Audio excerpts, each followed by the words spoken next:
Bonsoir. Ouf, vous ne trouvez pas qu'il fait un peu chaud? Je vois que vous êtes d'accord avec moi. Sachez qu'on n'est pas les seuls. L'année 2023 a été l'année la plus chaude jamais enregistrée. Et les choses ne vont pas s'arranger. D'ici 2050, nous aurons besoin de 3 planètes pour continuer à assouvir nos besoins. Et donc, il nous faut vraiment une rupture, un changement de paradigme, parce que sinon, les choses ne peuvent pas continuer ainsi. Alors, mais comment avoir un changement durable sans l'adhésion des plus petits, sans l'éducation? Comment éduquer pour arriver à une viabilité future? L'UNESCO, chef des files des Nations Unies pour l'éducation au développement durable, nous indique que 45% de la documentation scolaire ne présente pas ou très peu les sujets environnementaux. Nous n'y sommes donc pas encore. Mais j'ai une pépite pour vous. Les aires marines éducatives. Une pépite. Mais en fait, j'aurais dû dire une perle, parce que les aires marines éducatives sont nées en 2012 aux Marquises. Elles naissent exactement dans une salle des classes d'une école primaire. Les enfants étaient en train d'écouter des biologistes leur présenter la richesse de la vie marine, quand un élève lève la main et elle demande « Moi aussi, je voudrais m'occuper de mon aire marine ». C'est comme ça qu'elles ont vu le jour. Aujourd'hui, une aire marine éducative, c'est quoi? C'est une zone de littoral à proximité de l'école dont les enfants sont responsables, dont ils ont la charge. Ils s'assurent de sa préservation et tout au long de l'année, avec leur institutrice et instituteur, ils y déroulent le programme scolaire, anglais, français, mathématiques, biologie. Une véritable salle des classes à ciel ouvert. Aux Marquises, là où on sait encore écouter la nature, là où nature et culture ne font qu'un, on arrive à bousculer les paradigmes de l'éducation environnementale. La Polynésie innove. Avec ma thèse, je me propose de démontrer que cette approche toute polynésienne, elle peut, 1, répondre à un besoin bien plus vaste et auquel toutes les sociétés sont confrontées, et 2, elle représente une véritable voie à suivre pour l'éducation au développement durable, bien au-delà du Pacifique, pour que tous les enfants soient responsables de leur mer, de leur terre, de leurs montagnes, de leur ciel, de notre planète. Et en fait, je suis désolée, mais j'ai encore chaud. Les élèves sont à l'eau, je vais les rejoindre.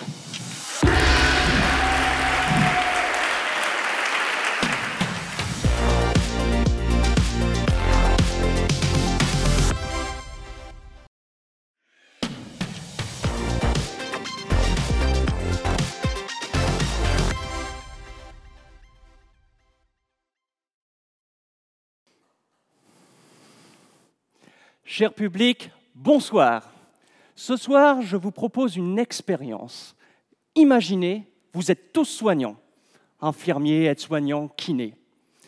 Félicitations, vous travaillez au centre hospitalier de la Polynésie française. La partie droite, vous êtes les soignants pérennes titulaires de l'établissement. La partie gauche, vous êtes les soignants originaires de métropole venus travailler en Polynésie pour une durée déterminée. Vous savez comment ils vous appellent les autres? Les sacs à dos. Je suis venu travailler en Polynésie, découvrir la culture, les paysages et apprendre à soigner autrement. Encore des sacs à dos. On en a besoin, mais on a intérêt à faire attention aux erreurs. Et moi, qui suis-je? Je suis Baptiste, cadre de santé au Taoné. Et avec mes collègues, nous nous interrogeons. Comment se fait-il qu'avec ce turnover, ces difficultés statutaires, réglementaires et du marché de l'emploi, 1, l'organisation ne s'effondre pas, 2, il n'y a pas de catastrophe dans la prise en soin des patients? Eh bien, figurez-vous que les équipes font preuve de vigilance collective. Mais qu'est-ce que la vigilance collective? Eh bien, la vigilance collective, c'est un savoir-faire opérationnel propre au groupe qui permet l'anticipation et la résolution des erreurs. Cas concret, lors de la crise Covid, un patient est sortant et a besoin d'oxygène à domicile. L'infirmier sac à dos, pas tout à fait aguerri aux subtilités polynésiennes, remet l'ordonnance au patient et le laisse partir. C'est l'aide-soignante pérenne qui donne l'alerte. Le patient n'a pas d'électricité à la maison. Effectivement, le patient, ne parlant pas très bien français, n'a pas compris les recommandations. Il n'a pas osé le dire. Le fameux « OK alors », le patient fut orienté vers une structure adaptée pour sa convalescence. En tant que chercheur immergé, par une approche ethnographique via une étude de cas, nous cherchons à comprendre comment cette vigilance collective se renouvelle. Ma thèse se veut être un puissant outil managérial transposable aux organisations qui connaîtraient des problématiques similaires. Ce soir, je vais vous révéler un petit secret.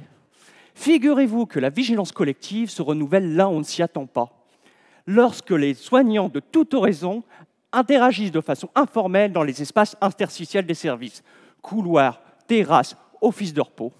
Et qui plus est, nos spécificités polynésiennes faciliteraient drôlement les choses. Ma thèse se veut ainsi être aussi un outil de formation pour les managers. Cher public, cher jury, je vous remercie.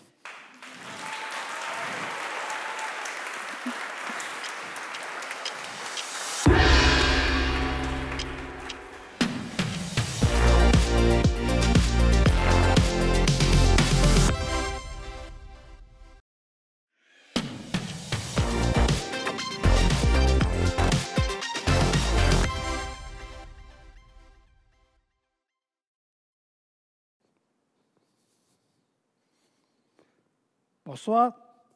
Ma thèse s'intéresse au concept des élus marquisiens, le statut de communauté d'archipel.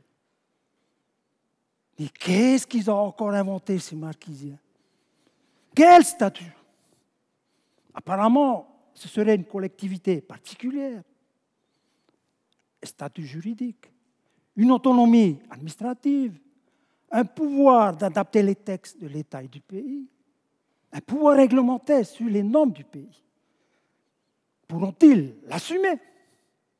De plus, ils réclament la compétence financière. Le pays n'est pas dupe. Ils n'ont pas la capacité de mettre en place des taxes, des impôts. Entre vous et moi, qu'est-ce qu'ils demandent réellement? 2 secondes. Leur autonomie, leur émancipation dans l'autonomie de la Polynésie française. Une revendication séparatiste, difficile à exaucer. Pourtant, leur solution juridique a évoqué ce droit à la consultation locale, ce droit à la différenciation par expérimentation sur une période d'essai de 3 ou 5 ans, mérite votre attention. Cette thèse se propose de confirmer que l'émancipation marquisienne viendra bouleverser le statut de la Polynésie française.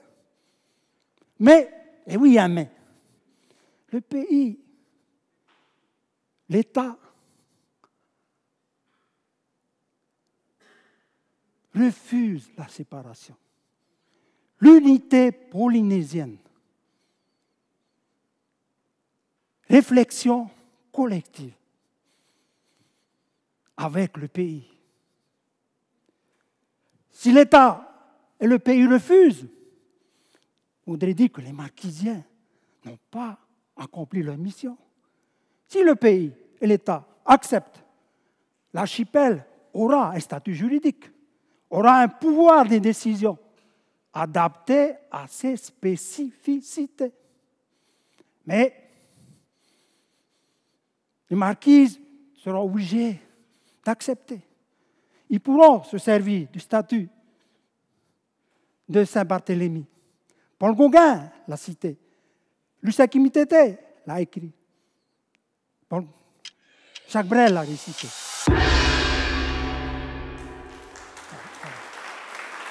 Merci.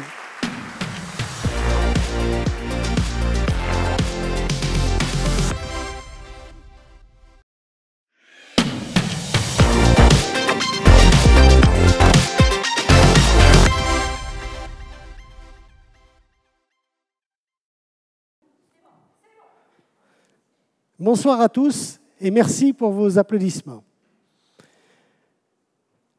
La recherche d'efficience dans un système de santé en Polynésie française et qui touche à la fois le public et le privé. Voilà ce dont je vais vous parler ce soir. Public, c'est l'hôpital, c'est le dispensaire.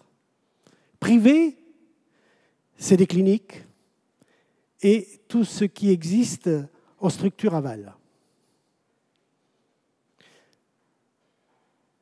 Quel est le contexte? Aujourd'hui, le contexte est contraint. Pénurie de ressources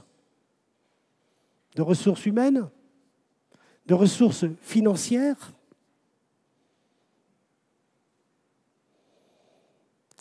Ce qui nous amène à repenser ou à tenter de repenser le schéma général de la santé. Quelle est la question de recherche? Comment va-t-on réussir à apporter le meilleur soin possible à notre population tout en maîtrisant les dépenses? Quel dilemme! Ma thèse, recherche-action, implique une parfaite compréhension du système, des enjeux de la Polynésie et sa particularité insulaire.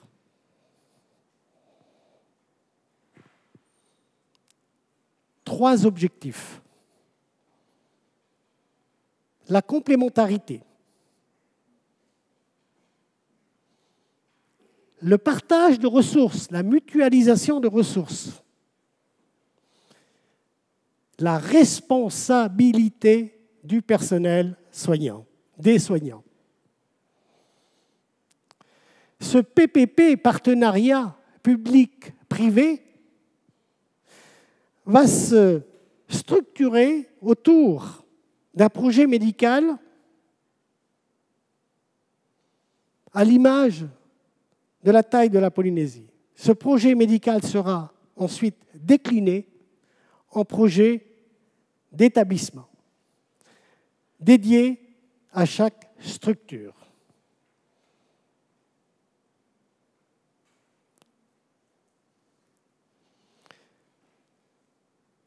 Je vous remercie de votre attention.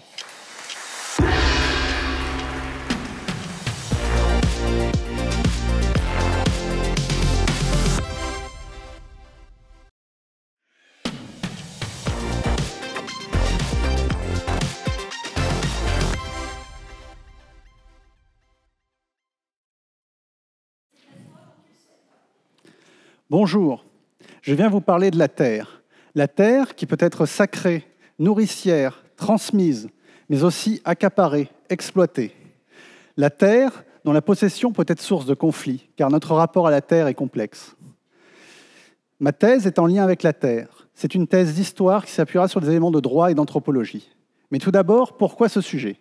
Eh bien, la question de la terre est plus que jamais d'actualité en Polynésie. Elle a inondé nos tribunaux, au point de pousser à la création d'un tribunal foncier afin de les désengorger. Elle fait aussi régulièrement les gros titres de la presse. Elle va jusqu'à déchirer les familles sur des questions d'indivision.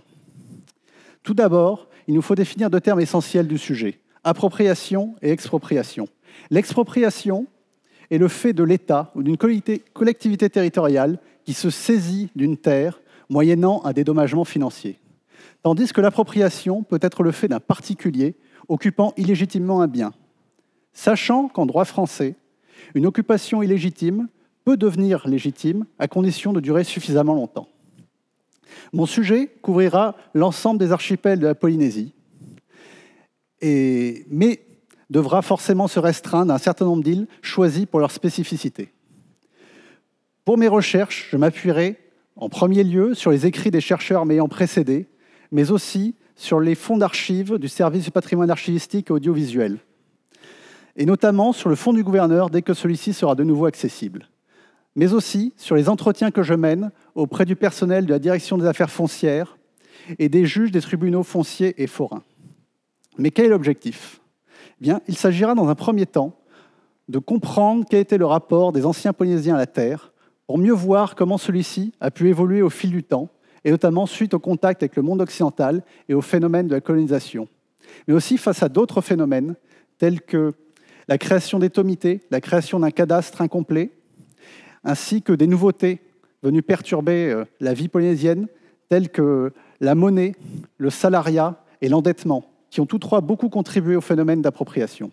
Ce sont à toutes ces questions que nous essaierons de répondre, tout en abordant des événements spécifiques liés au foncier polynésien, notamment, par exemple, le cas de la grande plantation de coton d'Atimaono et d'autres. Je vous remercie de votre attention.